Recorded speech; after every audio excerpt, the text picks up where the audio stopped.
Big boss ಮನೆಯಿಂದ ಹೊರಗಡೆ ಬಂದು 1 ತಿಂಗಳಾಗ್ತಾ ಬಂದರೂ ಕೂಡ ರಕ್ಷಿತಾ ಶೆಟ್ಟಿ ಮಾತ್ರ ಕೂತ್ರು ನಿಂತರು ಸುದ್ದಿ ಆಗ್ತಾನೆ ಇದ್ದಾರೆ.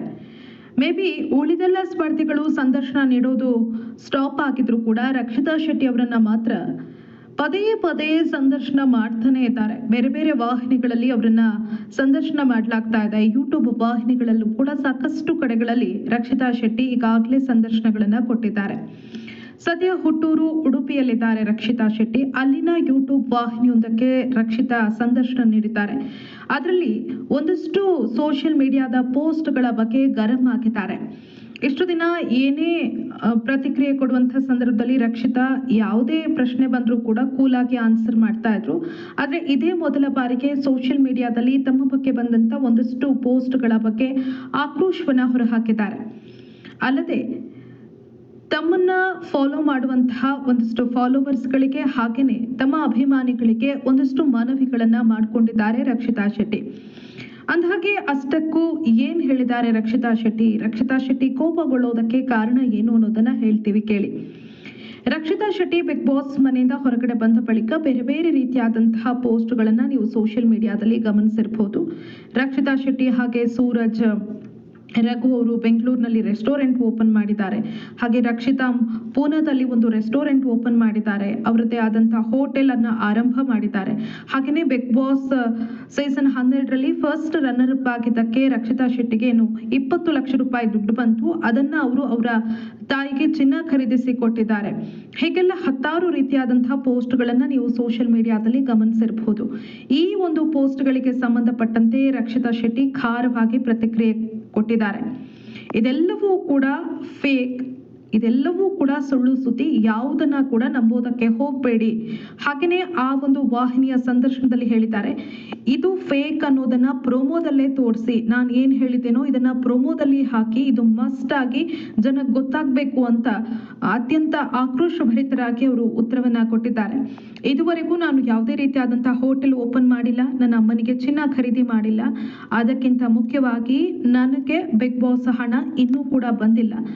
ಬರುವಂತಹ ಸಂದರ್ಭದಲ್ಲಿ ನಾನು ಎಲ್ಲವನ್ನ ಕೂಡ ನನ್ನ ರಕ್ಷಿತಾ ಟಾಕ್ಸ್ ಯೂಟ್ಯೂಬ್ ವಾಹಿನಿ ಏನಿದೆ ಅದರಲ್ಲಿ ಹೇಳ್ತೀನಿ. ಹಾಗೆ ನನ್ನ ಲೈಫಲ್ಲಿ ಏನಾದರೂ ನಾನು ಡಿಸಿಷನ್ ಅನ್ನ ತೆಗೆದುಕೊಂಡ್ರೆ ಅಥವಾ ಏನಾದರೂ ಹೊಸ ಹೆಜ್ಜೆಯನ್ನ ಇಟ್ಟರೆ ಖಂಡಿತವಾಗ್ಲೂ ನಾನೇ ನನ್ನ ಯೂಟ್ಯೂಬ್ ವಾಹಿನಿಯ ಮೂಲಕ ನಿಮಗೆ ಹೇಳ್ತೀನಿ. ಹೊರತುಪಡಿಸಿದ್ರೆ ಬೇರೆ ಯಾರಾದರೂ ಈ ಬಗ್ಗೆ ಪೋಸ್ಟ್ಗಳನ್ನ ಹಾಕಿದ್ರೆ ಖಂಡಿತವಾಗ್ಲಿ ನಂಬೋದಕ್ಕೆ ಹೋಗಬೇಡಿ. ಇದೆಲ್ಲವೂ ಕೂಡ ಸುಳ್ಳು ಅನ್ನೋ ವಿಚಾರವನ್ನ ರಕ್ಷಿತಾ ಶೆಟ್ಟಿ ಹೇಳಿದ್ದಾರೆ. ಇದೆಲ್ಲವೂ ಕೂಡ ಸುಮ್ಮನೆ ಅವರೇ ಕ್ರಿಯೇಟ್ ಮಾಡಿ ಹಾಕ್ತಾ ಇರೋದು. ದಯವಿಟ್ಟು ಇಂಥದ್ದನ್ನ ನಂಬೋದಕ್ಕೆ ಹೋಗಬೇಡಿ. ನಾನು ಇದನ್ನ ಸ್ಟಾಪ್ ಮಾಡೋದಕ್ಕಾಗೋದಿಲ್ಲ. ನಾನು ಇದರ ಬಗ್ಗೆ ಎಲ್ಲೂ ಕೂಡ ಮಾತನಾಡಿಲ್ಲ.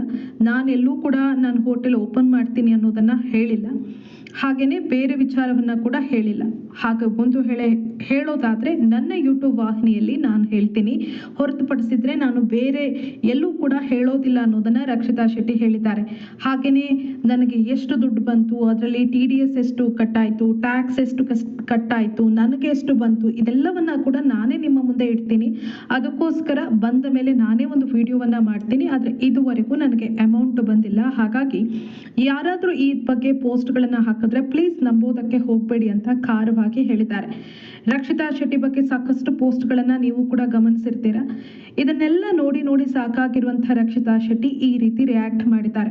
ಆಲ್ರೆಡಿ ಅವರು ಹೇಳಿದ್ರು, ನಾನು ಯಾವ್ದಾದ್ರು ಟ್ರೋಲ್ ಇರ್ಬೋದು ಎಲ್ಲವನ್ನ ಕೂಡ ಎಂಜಾಯ್ ಮಾಡ್ತೀನಿ, ಆದ್ರೆ ಈ ರೀತಿ ಸುಳ್ಳು ಸುದ್ದಿಗಳನ್ನ ನಾನು ಸಪೋರ್ಟ್ ಮಾಡೋದಿಲ್ಲ. ನೀವು ಕೂಡ ನಂಬೋದಕ್ಕೆ ಹೋಗಬೇಡಿ. ನನ್ನ ಬಗ್ಗೆ ಏನಾದ್ರೂ ಅಂಥ ಬೆಳವಣಿಗೆ ಆದ್ರೆ ನಾನೇ ಅಪ್ಡೇಟ್ ಕೊಡ್ತೀನಿ ಅನ್ನೋ ಮಾತನ್ನ ಹೇಳಿದ್ದಾರೆ. ಹಾಗೆ ವರ್ತೂರು ಸಂತೋಷ್ ಅವರು ಕರೆ ಮಾಡಿದ್ದು ನಿಜ. ಅವರು ನನಗೆ ಪ್ರೀತಿಯಿಂದ 2 ಲಕ್ಷ ರೂಪಾಯಿ ಕೊಡ್ತೀನಿ ಅಂತ ಅವರೇ ನನ್ನನ್ನು ಆಹ್ವಾನ ಮಾಡಿದ್ದಾರೆ. ಹಾಗಾಗಿ ನಾನು ಅವರ ಮನೆಗೆ ಹೋಗ್ತೀನಿ. ಯಾವಾಗ ಹೋಗ್ತೀನಿ ಅನ್ನೋದು ಗೊತ್ತಿಲ್ಲ. ಹೋಗುವಂಥ ಸಂದರ್ಭದಲ್ಲಿ ಎಲ್ಲ ವಿಚಾರವನ್ನ ನಿಮಗೆ ತಿಳಿಸ್ತೀನಿ. ಹಾಗೆ ಅವರು ಪ್ರೀತಿಯಿಂದ 2 ಲಕ್ಷ ರೂಪಾಯಿ ಕೊಡ್ತಾ ಇರೋದ್ರಿಂದ ನಾನು ಅದನ್ನ ಸ್ವೀಕಾರ ಮಾಡ್ತೀನಿ ಅನ್ನೋ ವಿಚಾರವನ್ನ ಕೂಡ ರಕ್ಷಿತಾ ಶೆಟ್ಟಿ ಹೇಳಿದ್ದಾರೆ. ಹಾಗೇನೆ ತಾಯಿಗೆ ಚಿನ್ನ ಖರೀದಿಸಿದ್ದೀನಿ ಅಂತ ಹೇಳ್ತಾರೆ. ಅಲ್ಲಿ ನನಗೆ 20 ಲಕ್ಷ ರೂಪಾಯಿ 20 ಲಕ್ಷ ನನಗೇನು ಕೊಟ್ಟಿದ್ದಾರೆ. ಅದು ಇನ್ನೂ ಕೂಡ ನನಗೆ ಬಂದಿಲ್ಲ. ಅದು ಅಮೌಂಟ್ ಆಗಿ ನನಗೆ ಬರಲ್ಲ. ನಾನು ಅಷ್ಟು ಮೊತ್ತದ ಚಿನ್ನವನ್ನು ಖರೀದಿ ಮಾಡಬೇಕಾಗತ್ತೆ ಹೊರತು ಅವರು ಕ್ಯಾಶ್ ನನಗೆ ಕೊಡೋದಿಲ್ಲ. ಹಾಗಾಗಿ ಆ ಚಿನ್ನವನ್ನು ನನಗೆ ಫ್ಯೂಚರಲ್ಲಿ ಯೂಸ್ ಆಗಲಿ ಅನ್ನೋ ರೀತಿಯಲ್ಲಿ ನಾನು ಖರೀದಿ ಮಾಡ್ತೇನೆ ಹೊರತುಪಡಿಸಿದ್ರೆ ಇದುವರೆಗೂ ನಾನು ಯಾವುದೇ ರೀತಿಯಲ್ಲೂ ಕೂಡ ಚಿನ್ನ ಖರೀದಿ ಮಾಡಿಲ್ಲ ನನ್ನ ತಾಯಿಗೆ. ಹಾಗೆ ನಾನು ಮನೆ ಕೂಡ ಖರೀದಿ ಮಾಡಿಲ್ಲ. ಅದು ಬಿಗ್ ಬಾಸ್ ಮನೆಗೆ ಹೋಗೋದಕ್ಕೆ ಮುಂಚೆ ನಾನು ಲೋನ್ ಮಾಡಿ ಖರೀದಿ ಮಾಡಿದ್ದು. ಅದಕ್ಕೆ ಪ್ರತಿ ತಿಂಗಳು ನಾನು EMI ಕಟ್ತಾ ಇದ್ದೀನಿ. ಇನ್ನು ಬಿಗ್ ಬಾಸ್ ಮನೆಯಿಂದ ಹೊರಗಡೆ ಬಂದ ಬಳಿಕ ನಾನು ಹಾಗೆ ಮಾಡಿದೆ, ಹೀಗೆ ಮಾಡಿದೆ, ಅಲ್ಲಿ ಹೋದೆ, ಇದೆಲ್ಲವೂ ಕೂಡ ಬಹುತೇಕ ಸುಳ್ಳು ಸುದ್ದಿಗಳು. ಅಂಥದ್ದೇನಾದರೂ ಶುಭ ಸುದ್ದಿಗಳು ಅಥವಾ ನನ್ನ ಹೊಸ ಹೆಜ್ಜೆಗೆ ಸಂಬಂಧಪಟ್ಟಂತೆ ಏನಾದರೂ ಅಪ್ಡೇಟ್ಸ್ ಇದ್ರೆ ದಯವಿಟ್ಟು ನಾನೇ ಕೊಡ್ತೀನಿ. ಇಂಥದ್ದನ್ನ ನಂಬೋದಕ್ಕೆ ಹೋಗಬೇಡಿ ಅಂತ ರಕ್ಷಿತಾ ಶೆಟ್ಟಿ ಖಡಕ್ ಆಗಿ ಹೇಳಿದ್ದಾರೆ.